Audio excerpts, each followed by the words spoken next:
황새는 날아서, 말은 뛰어서, 거북이는 걸어서, 달팽이는 기어서, 굼벵이는 굴렀는데 한날 한시 새해 첫날에 도착했다. 바위는 앉은 채로 도착해 있었다. 반칠환이라는 시인의 새해 첫 기적이란 시입니다. 우리의 인생이 각자 생긴 모양, 속도, 능력, 재능 다 다르지만 다 붉은 말의 해라고 붉은 말처럼 질주하지는 못하잖아요. 때론 달팽이 같고 굼벵이 같고 거북이 같아도 새해 첫 주일을 이렇게 함께 모여 함께 예배드리며 시작할 수 있음이 기적입니다. 때로 우리 인생 살다 보면 더 많이 가진 사람, 더 빨리 앞서가는 사람 보면서 상대적 박탈감을 느끼기도 하고, 때로는 패배의식, 또 속상함 경험하기도 합니다.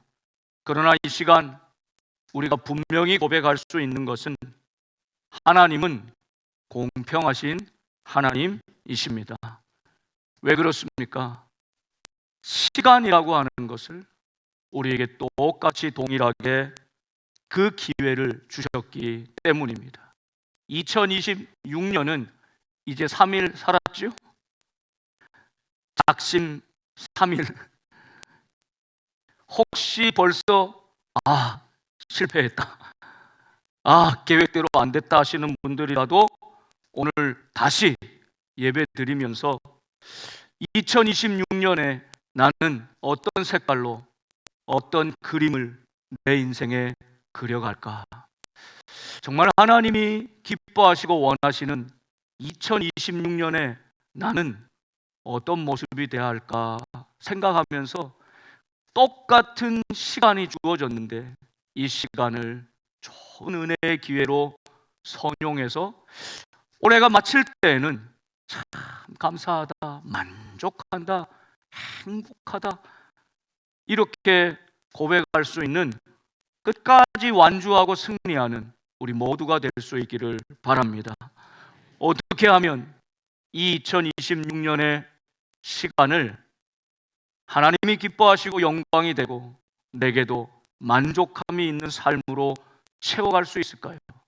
저는 오늘 딱 한 가지 주제로 말씀을 드리기 원합니다. 그것은 본질을 붙들어야 한다는 것입니다.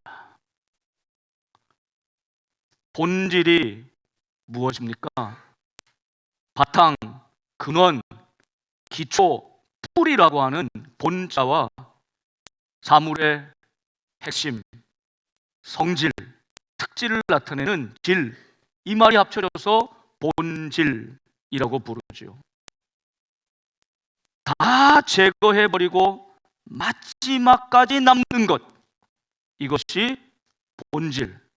끝까지 있어야 되는 거, 끝까지 붙들어야 하는 거, 이게 본질이고 핵심입니다.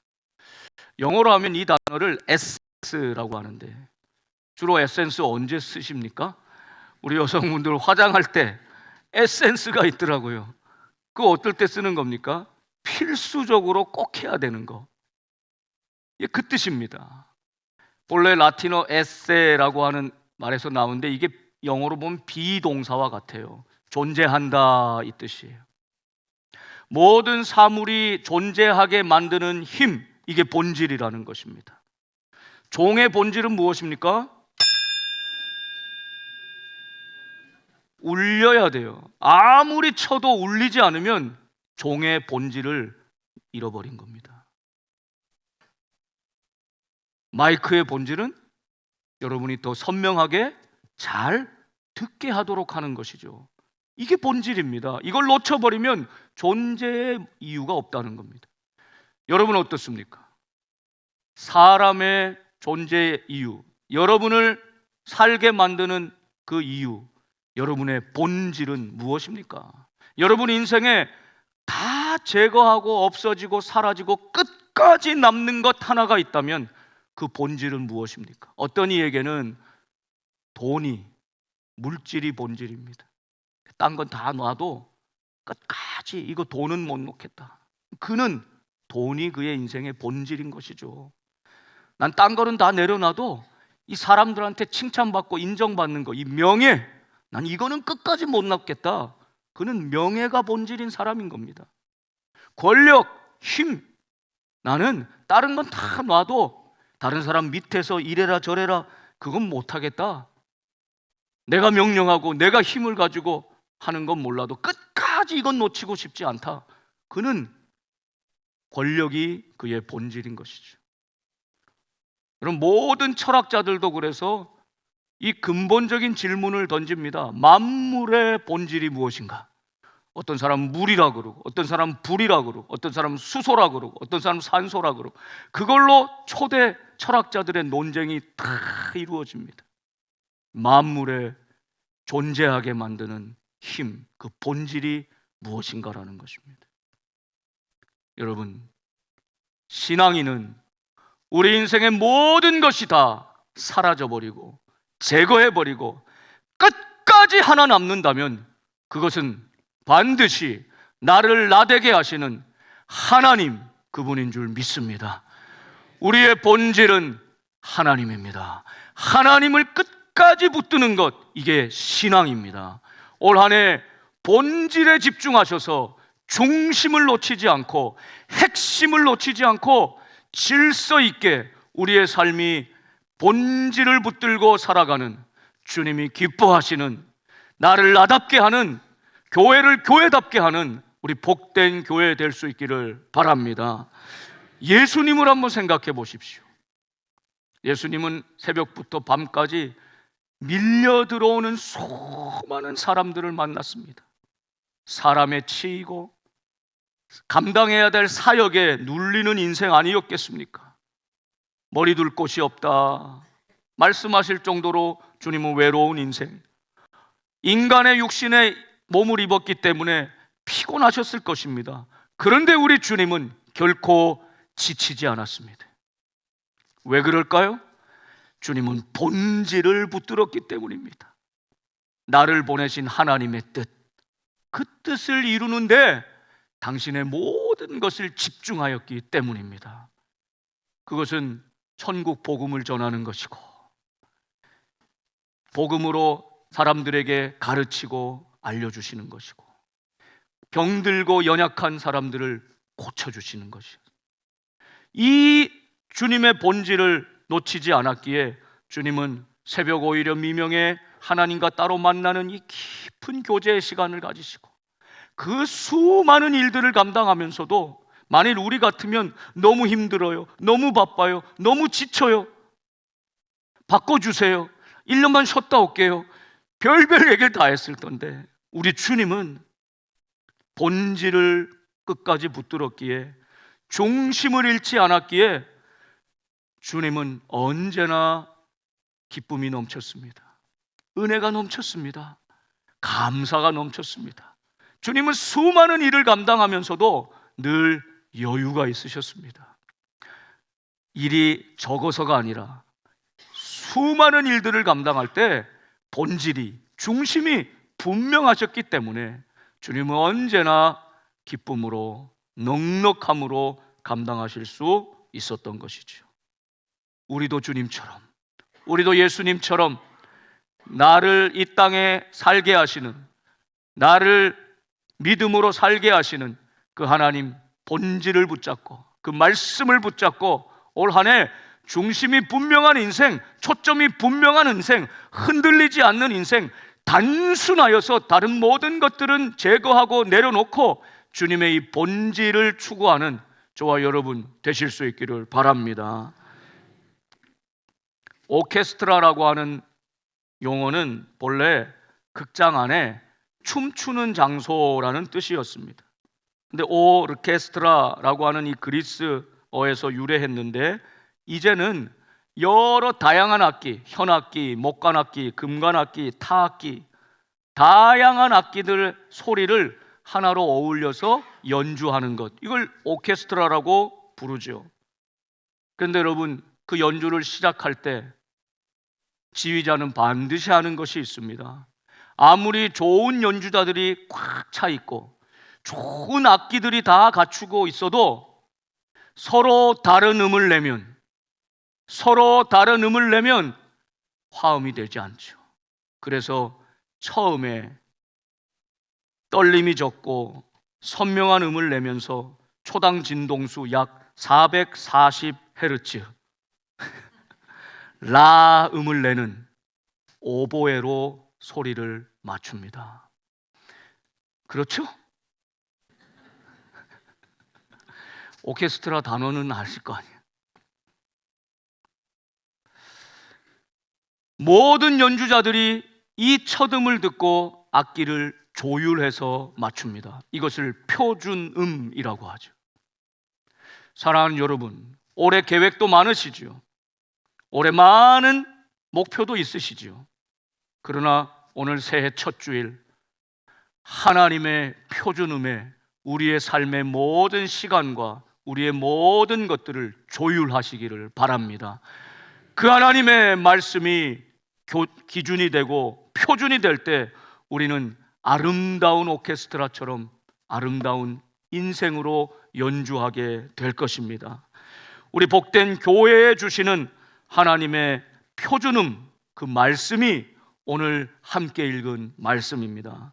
마태복음 28장, 마태복음서 제일 첫 복음의 가장 마지막 예수님이 우리에게 주신 지상 명령, 꼭 붙들어야 될 본질적인 말씀, 주님의 명령입니다.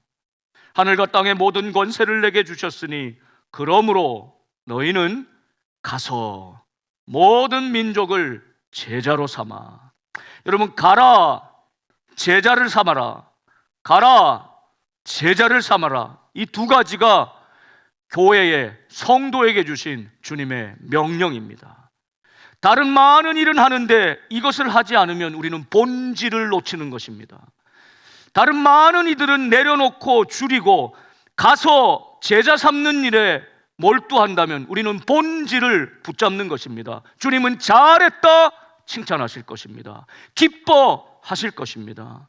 제자 삼는 방법이 그 두 가지 나와 있는 게 그 다음 동사입니다. 아버지와 아들과 성령의 이름으로 세례를 베풀라.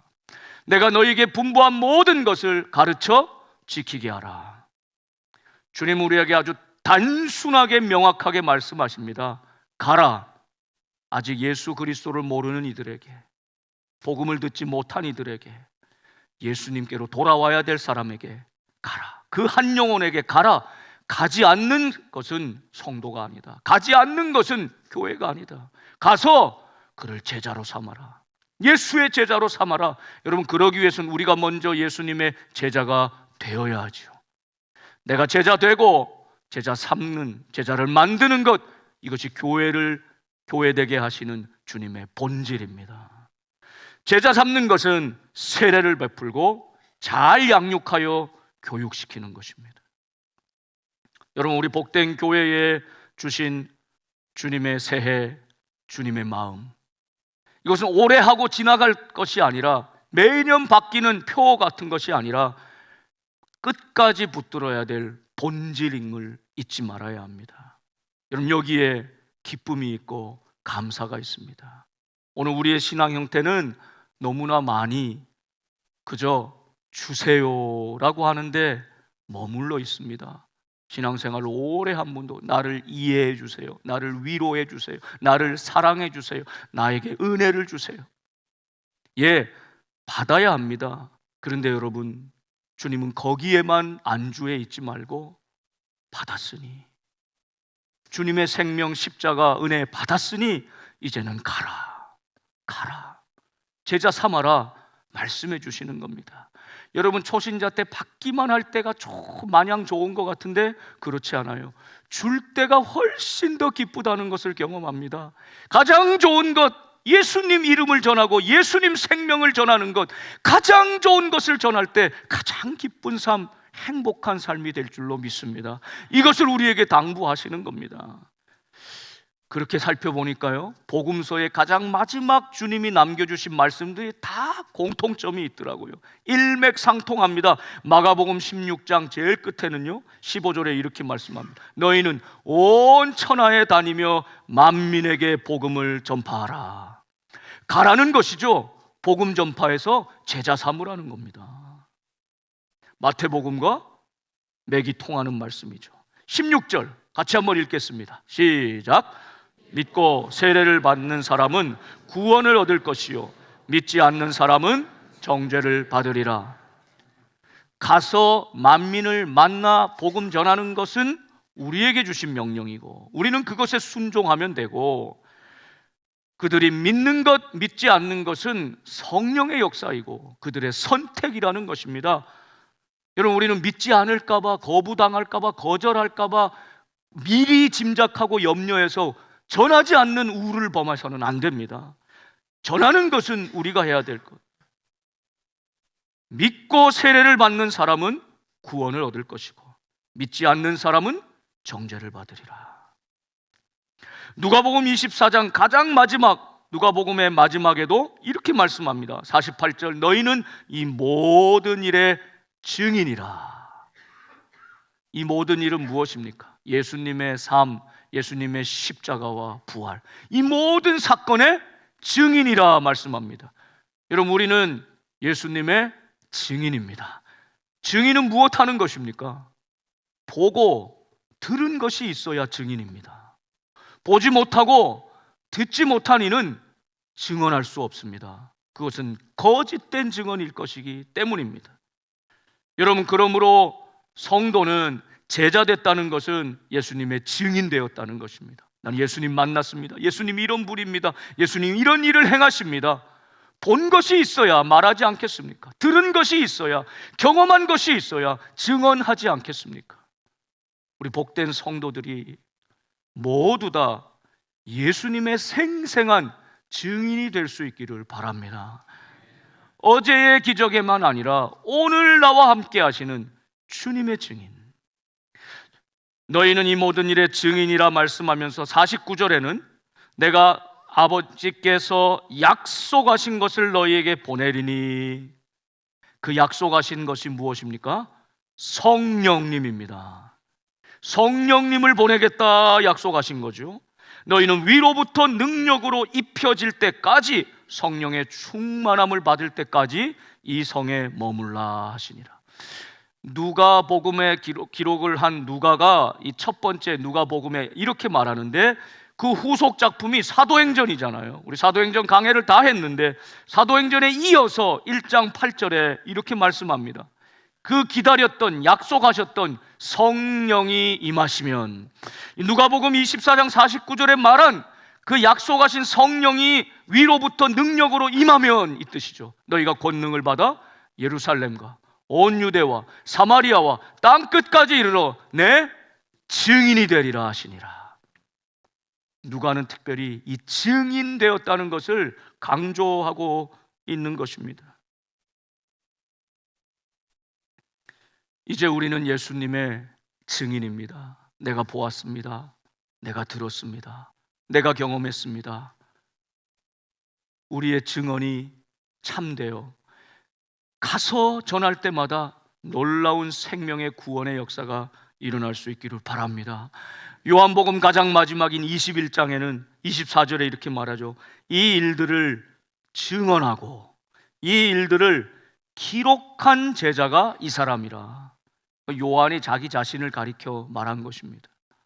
자신이 예수님의 모든 사역을 보았고 십자가 부활의 사건을 증인으로 보았다. 이 증언을 여기 기록했다 이것입니다.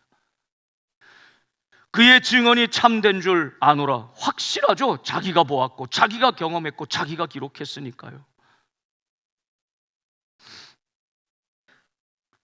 우리 주님께서는 우리에게 본질을 말씀하십니다. 이 본질을 붙들라고 하십니다. 그것은 가서 복음 전하고 세례를 베풀어 교육하는 것입니다. 이것이 우리 복된 교회에 주신 사명임을 기억해야 합니다. 우리 같이 한번 올해 표를 한번 마음에 새기면서 저는 우리 복된 교회뿐만 아니라 한국 교회가 전체가 이 표를 마음에 새겨야 된다고 믿습니다. 주님의 지상 명령이기 때문에, 이 본질에서 벗어난 교회들이, 성도들이 너무 많기 때문에 우린 다시 이 본질을 붙들고 돌아가야 합니다. 같이 한번 읽어볼까요? 세례를 베푸는 교회, 세례를 베푸는 교회, 세례를 베푸는 교회, 이 두 가지를 기억해야 합니다. 한번 같이 읽을까요? 세례는 선택이 아니라 필수입니다. 특별한 은사 받은 사람만 전도하는 것이 아니라 성도라면, 증인이라면, 제자라면 반드시 해야 될 본질입니다 라는 뜻입니다.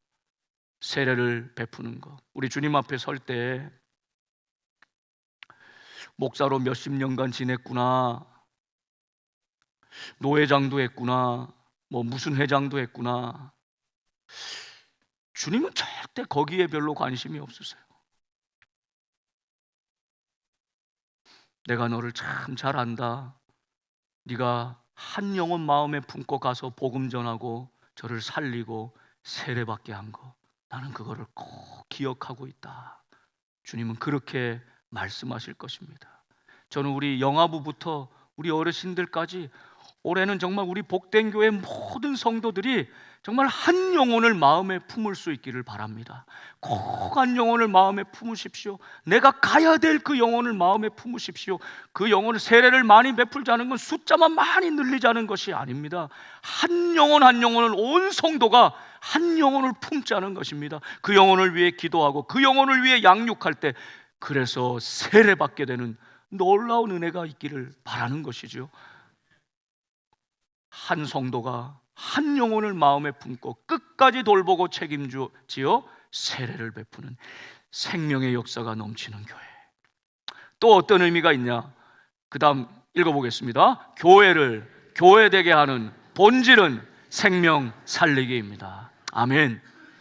나 같은 죄인 주님이 오셔서 내가 살았다, 구원받았다, 여기서 그치지 않고 이제 가서 나로 말미암아 한 영혼이라도 세례받고 구원받게 하는 것.